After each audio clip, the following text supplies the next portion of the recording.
My name is Lakshmi and I work as an engineering manager at Intel. And I have my colleague Sarat Chintamani, and he's a principal engineer at Intel. So we are going to talk about the topic software behind the wheels, the IoT trends shaping the automobile industry. So we have an interesting agenda lined up for the day. So first, we will spend some time on talking about the automotive industry trends and what is the business opportunity lying ahead of us. And then we will talk about Intel's role in the automotive industry transformation. Intel is doing a lot of things for the automotive industry, and we will touch upon what Intel's role is in this transformation. And then we will narrow down our scope to software defined cockpit, and we will define what the software defined cockpit is and some of the trends that is leading to the software defined cockpit. And then we will talk about Intel's automotive software architecture, and we will then conclude by having a call to action. So the automotive landscape is changing. So what are the market trends that is shaping this landscape? Now, assume that you're heading to your work. You are in your living room, listening to your favorite music, and you're headed out to your car. And imagine you open the door, and you see that the same music actually continues to play. And on top of that, the navigation system within the car is able to guide you to the best route to your workplace, and it also tells you you're running low on fuel and points you to the nearest gas station. So this is the experience that the automobile manufacturers are driving into the cars of tomorrow. On top of that, as a consumer, as a car buyer, there is a lot of demand that we expect from the automobile of tomorrow. Let's say, for example, a lot of these, the interfaces that we have with the car, the HMI or the user experience, the human machine interface, we have these buttons, and let's say you want to control the temperature or turn on or turn off the AC. So these are all mechanical switches today. And the cars of tomorrow, it could very well be the instructions could be given to the car either through speech or gestures or just a touch screen. And on top of that, we also demand a lot of and improved video quality and better camera capabilities. Now, both of this put together, the demand for compute has gone up in a car significantly. And as as we would demand in any compute device, we want to take the least power and give the best performance for the power that is consumed. And this is becoming a big trend as to how we can squeeze the best performance from the how we can squeeze the best performance from the available power. So moving on to the market opportunity. So the number of connected cars that will be available on road by 2020, 381 million. And this number was 36 million odd in 2015. And just within a span of 5 years, it is going to be 10 times. So imagine the change that's going to happen on the road in terms of the number of connected cars that is going to be available. On top of that, the OEMs are willing to spend significant amounts on technology. Previously, when a car manufacturer is manufacturing a low end or a mid end car, the manufacturer may not be willing to spend a lot of money in actually technology, the digital technology that goes behind it. Now, the research estimates say that they're willing to spend close to 10%, which is a significant amount, on the digital technologies that go behind the connected cars. 130 billion in annual sales. So this is the expected revenue from connected cars by 2021. This is a huge market and huge revenue that's waiting on the cards, and every single player wants to capitalize on this. And 38 million pixels. What does this mean? This means that the number of displays that is going to be there inside a car is going to go up significantly. And also, not just the number of displays, the resolution of these displays are going to be significantly higher, leading to it's kind of equivalent to 19 full HD TV panels, right? So this is the number of pixels that a car that a car is going to carry in the next few years. Now, overall, I think connected cars presents a great business opportunity and by far the most popular form of IoT. In one of the recent surveys done on what is the most popular form of IoT, connected cars stand out with around 25% saying that connected cars is the most popular form of IoT. Now, Intel has been investing heavily in the automotive transformation. So there are four areas that I will touch upon for what Intel is investing on. So the first area that Intel is investing on is ADAS. ADAS stands for Advanced Driver Assistance Systems, which could be as simple as lane departure warnings if you're driving in a particular lane, and if you're departing from that, the car hints that hey, you're moving away from the lane. Or it could be as simple as parking assist function, where let's say you're getting into a parking lane and you want to make sure you park it right, and the cameras that surround the vehicle is going to assist you with that functionality. And another great example is emergency braking. So the driver is going to be assisted with electronic brakes when an emergency is detected. So these are some of the areas that Intel has been heavily investing on, and this actually forms the base or the building block for the future of future self-driving and the autonomous cars. And as some of you may already know, Intel recently bought a few companies related to autonomous driving, like Mobileye and Yogitech, which is also part of this transformation. The next area that Intel has invested in is comms. When we talk about connected cars, connected car is all about connectivity. How fast are they able to connect to the outside world, transmit information, make quick decisions? So Intel has traditionally had modems and modem hardware, modem software for 3G, 4G, and going into the future, Intel is already leading the way in terms of 5G. 5G is a different beast altogether, because it is not just mobile phones that is going to use this technology. It is going to be all kind of devices that is capable of connecting to internet will have connection to will use the 5G technology. And this is the only way that we can actually achieve the latencies that is required by the autonomous vehicles of tomorrow. And all of this data that is being that's being thrown by the autonomous vehicles, and also and also using the 5G infrastructure, is going to be thrown back to the data center. So which means that all of this data processing should happen in the backend, and the capability should be robust enough so that advanced analytics, machine learning, and deep learning, and all of this can happen in the data center. Intel has had a solid roadmap in the past, and it continues to invest in the data center.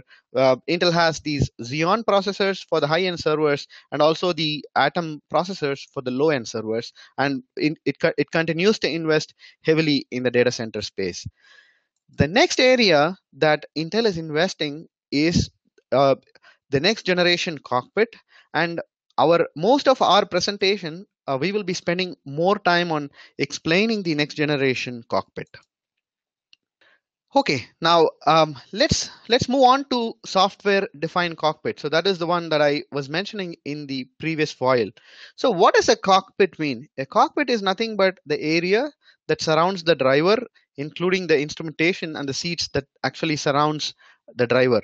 So let's take, for example, the cluster which carries your accelerometer and fuel gauge and all of that.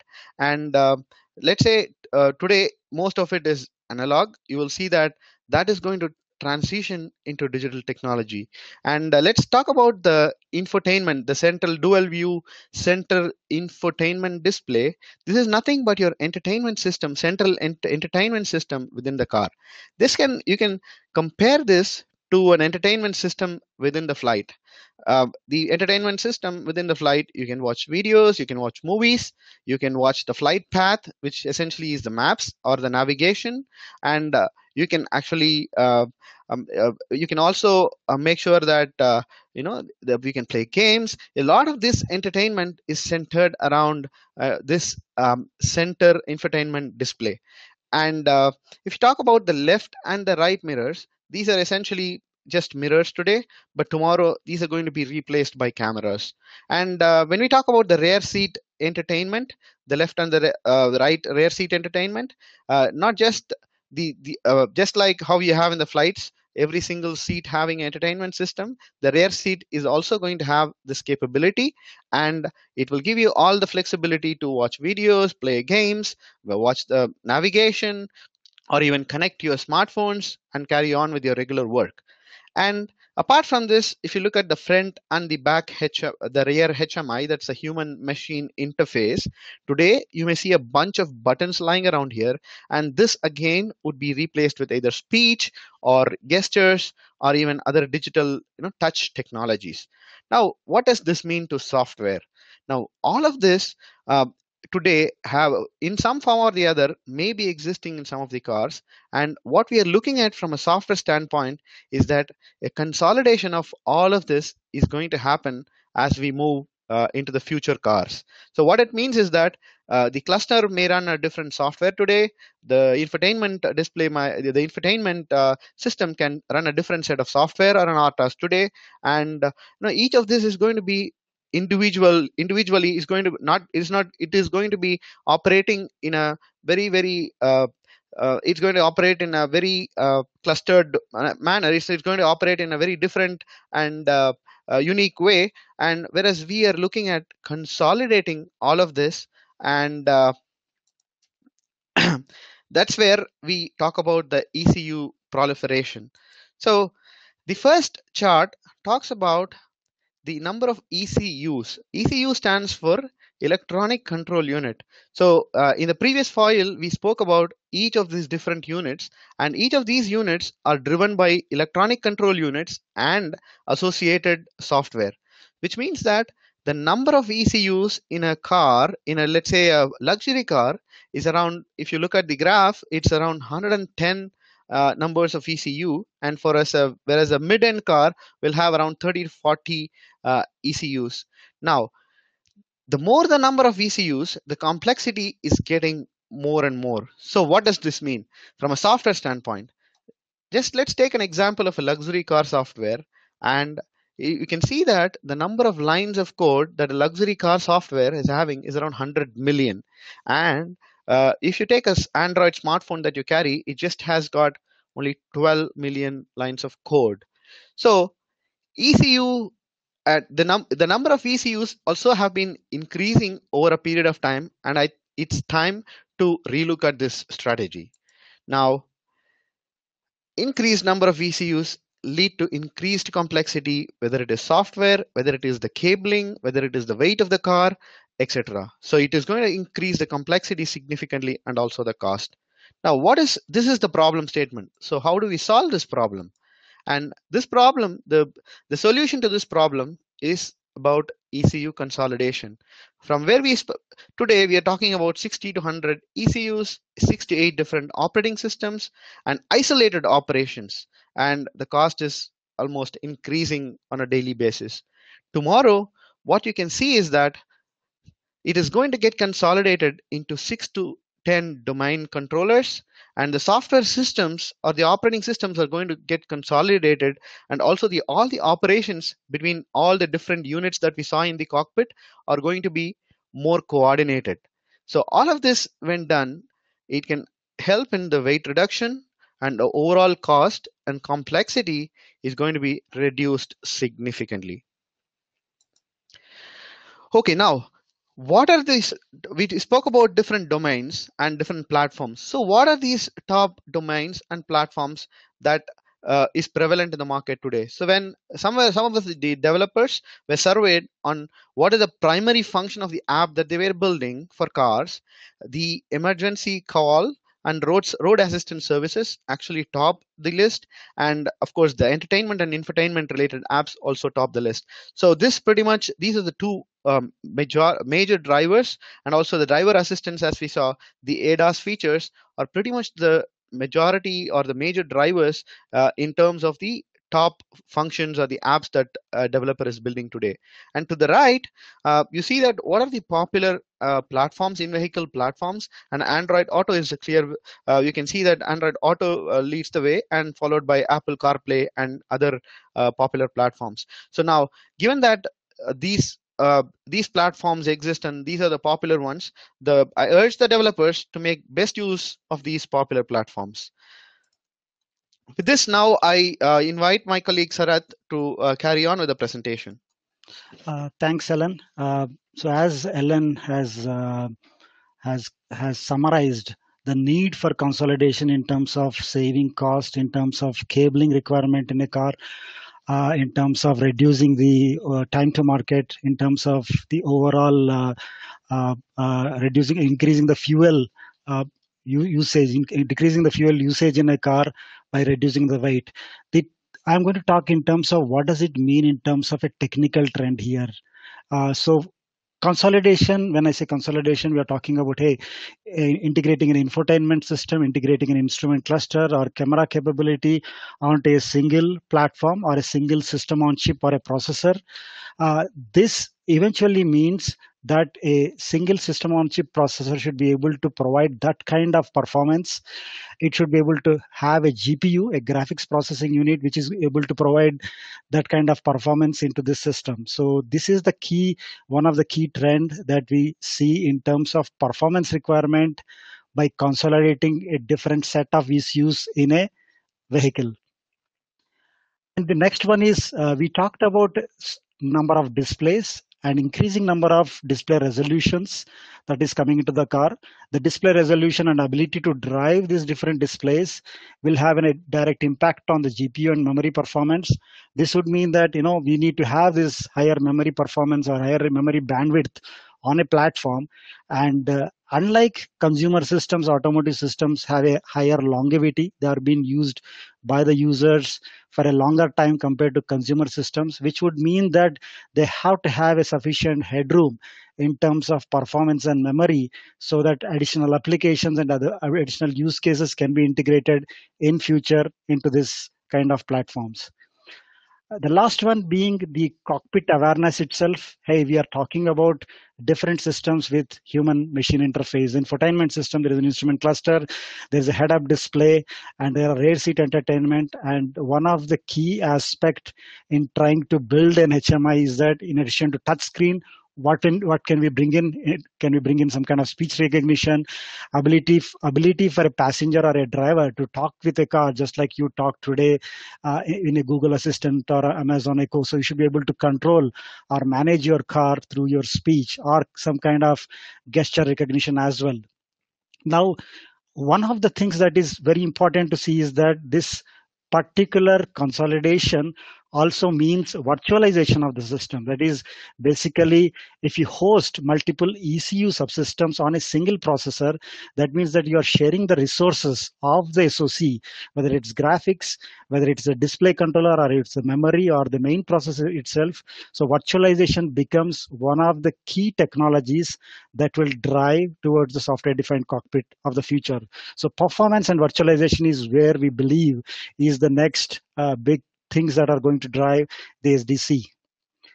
Coming to what is Intel doing in terms of SDC or in terms of SDC in transportation is that, I mean, you all know that Intel is a system on chip company. It's a processor company. So we have a interesting hardware in terms of powerful SoCs, which are optimized for power and performance, providing hardware virtualization. And these SoCs come with integrated graphics. These SoCs are being through a cutting edge, leading edge manufacturing technology. It's either 14 nanometers or 10 nanometers. In 10 nanometers, it has camera and integrated sensor hub technology. And of course, the communication capability. Intel has chipsets, modems, which provide LTE, Ethernet, communication technologies onto the platform. And of course, the most important one in an automotive sector is, of course, security.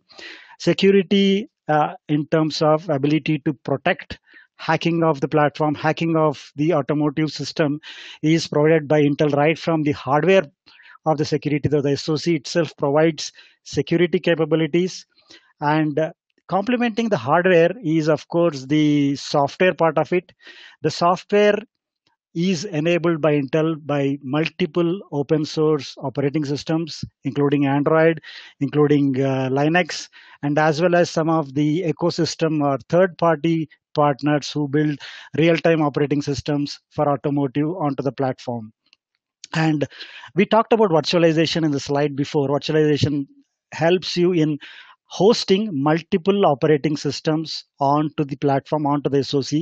This is also provided by a kind of hypervisor systems. Hypervisor is basically a virtual machine monitor. It's a software layer that sits on the processor, ability to expose the right interfaces so that the multiple operating systems can run onto the processor. And it also provides capability to manage prioritization appropriately based on the use cases.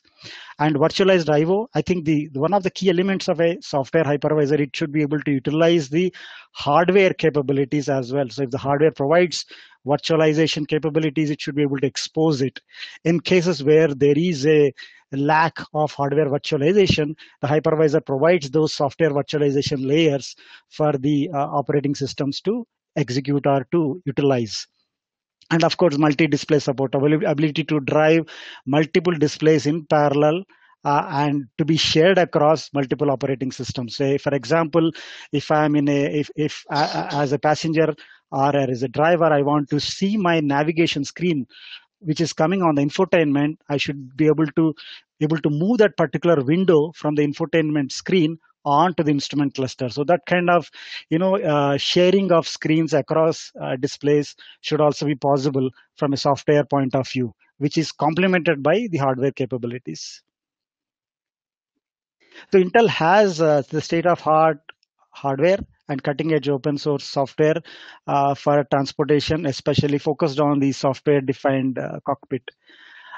Coming to the way Intel operates in the ecosystem, on the left-hand side, you see the generic OS. Typically, it's Android or Linux. On the light blue part is the area where Intel works on the hardware. So the bottom picture you see is a typical reference design board for automotive, Intel automotive platform. And we have a OS, which could be a Linux or Android, as I said, and some part of middleware that Intel delivers. So this entire kit with software and hardware together is delivered to our partners on the right hand side in dark blue. These are partners typically are OS vendors. They work on operating systems targeting for automotive, real-time operating systems. They also work on Android or Linux. They also are vendors in terms of hypervisor vendors, virtual machine software vendors who work exclusively on the automotive domains. So we work closely with these partners together with a tier one manufacturer or tier one vendor. Tier one provides the final end product to the car manufacturer. So the tier one is the guy who puts all together, all this software and hardware together for the end product that the end customer wants. And the end customer, the commercial vehicle OEM, could be any of the top car manufacturers that you see today. And based on their specification, the product is designed, and based on what Intel provides in terms of platform and software capability, the entire product is designed for this customer and delivered. So this is a kind of rough business model or a rough cycle of platform and software execution that we wanted to show you. Talking now in this current slide is in terms of the software architecture. So how does this software architecture look like when you are talking about virtualization and processor? So the bottommost is the Intel automotive processor A3900. It's also called as the Apollo Lake. On just above this processor or the platform is the automotive bootloader. Now, Intel also has automotive specific bootloader as per the automotive needs and requirements. This is customized bootloader. This is different from the standard bootloader that typically used in the consumer segment. And on top of this automotive bootloader is a kind of hypervisor. I just talked about the software layer, which helps in hosting multiple operating systems on top. Now here in this picture, you can see an infotainment system, which could be an Android or Linux infotainment system. And you have a cluster, instrument cluster, which shows the the RPM and speed and other parameters to the driver. And you could also have an ADAS, an assisted driver assistance, advanced driver assistance system, which could be running on a real-time operating system and providing some kind of indications to the driver in terms of safety, lane departure warnings, or parking assistance, etc. So this is a kind of architecture, and this architecture helps the customers to be able to add their own guest operating system. So they can add additional operating systems or additional systems on top. And one important thing I wanted to stress is that the the platform and the overall system provides that kind of isolation between operating systems to help in terms of security, in terms of real-time performance, that is in terms of ability to prioritize. For example, instrument clusters requirements in terms of performance and needs are different from an infotainment system. So these kind of capabilities can be built using this architecture, and not and the last one being, we are talking about a set of tools that Intel provides, SDK tools, to work with this platform to be able to manage and execute software. This set of tools are also part of this automotive platform. So we mentioned about a 3900 processor before, and what we provide a 3900 or Apollo Lake is this is a high performance quad core Intel CPU, Intel SoC, and providing integrated graphics, integrated camera and sensing technology. It comes in kind of three flavors: the SoC in itself, or it could be a kind of module package or automotive reference board with a pre-integrated design of the SoC, the power management controller, as well as memory. Pre-tested from Intel side, and also an Intel automotive development kit, which is a full-fledged hardware board, which is replicating a kind of software-defined cockpit a hardware design that an end customer would use with the necessary IOs and capabilities. In this slide, so we talked about consolidation, and I wanted to really show you the scenario. Hey, how does this consolidated picture actually looks like in an actual car? For example, here you can see an instrument cluster with those dials and etc. being driven by one system, and infotainment and kind of cameras being driven by another system, and you have this couple of rear seat entertainments which are driven by one more system. So there are three systems that we typically see would probably be the trend in this 2017-18 kind of time frame to be able to consolidate. But as we go ahead into the future, the number of systems that are required will reduce, and you will have probably one system driving instrument cluster, infotainment, mirrors, etc., and probably one more system driving the rear seat entertainment.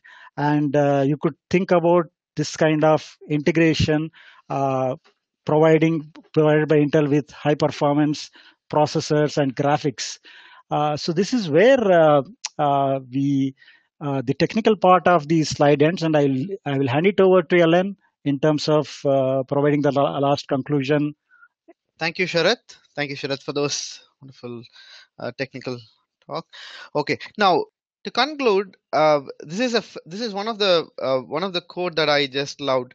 Car companies need to look at how they make our lives better now, not just how they make our commutes better.